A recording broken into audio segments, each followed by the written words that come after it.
Good morning, Dr. Sitharaman. Good morning. The focus today on the Knowledge Management Forum is on developments in bond markets.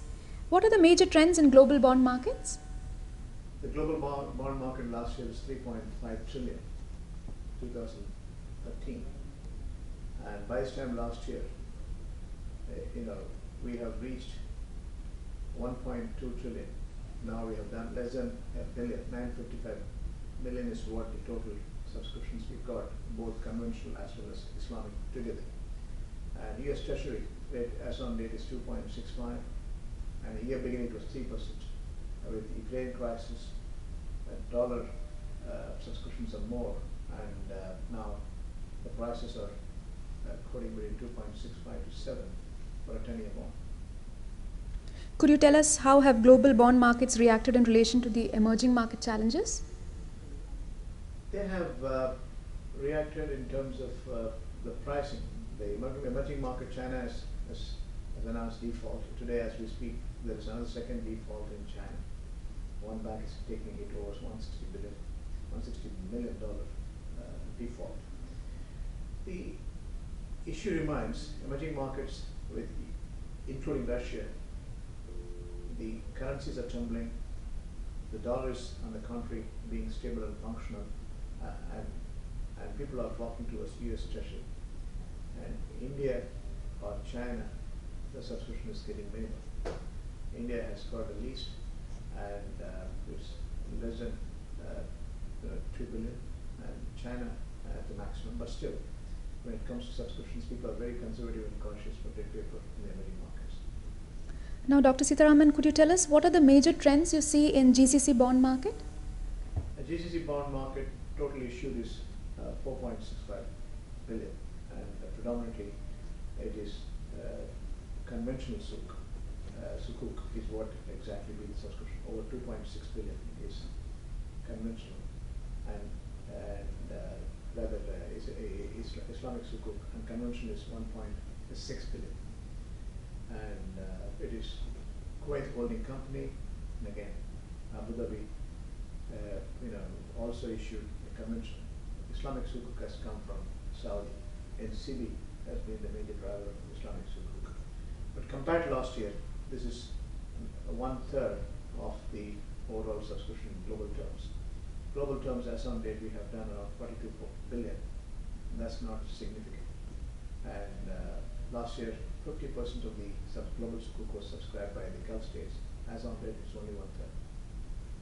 What are the major trends in the global sukuk market? Global sukuk is not very well responded, but compared to conventional, the global sukuk is improving. Now, leave the American debt paper or Chinese debt paper. The majority of the sukuk in global terms is coming out of Malaysia, Indonesia, or for that matter, the Gulf states.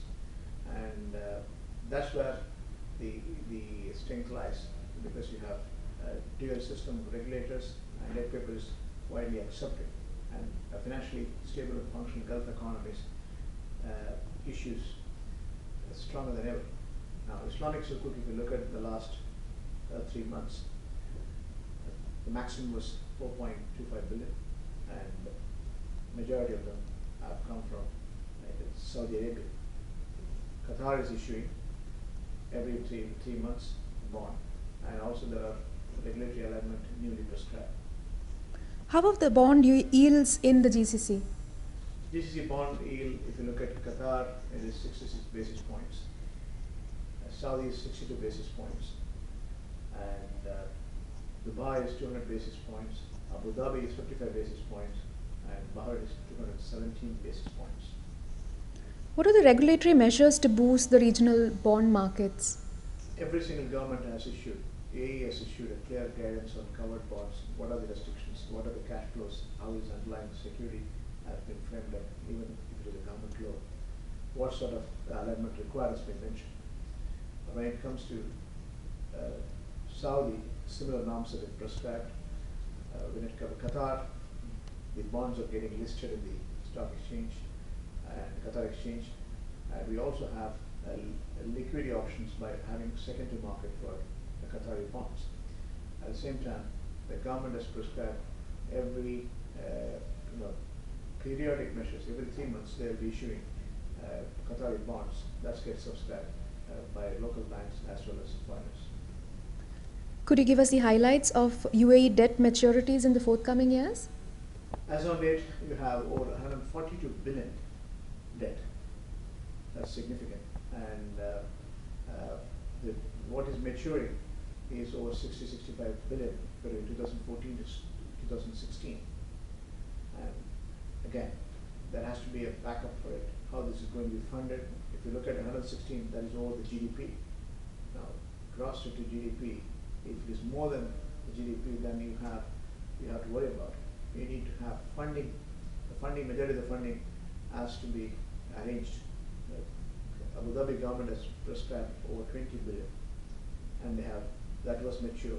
They are also renewing it in 2 lots by 2 banks, and with the Hilal Bank and National Bank of Abu Dhabi. And again, it is split into 2, a 5-year, and 10 billion.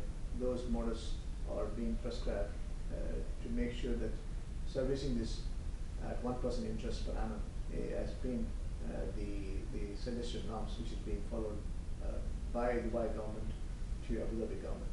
Dubai government has also issued 10 billion bond to the Abu Dhabi government. That is also will be maturing shortly. Thank you for your insights, Dr. Sitharaman. Thank you.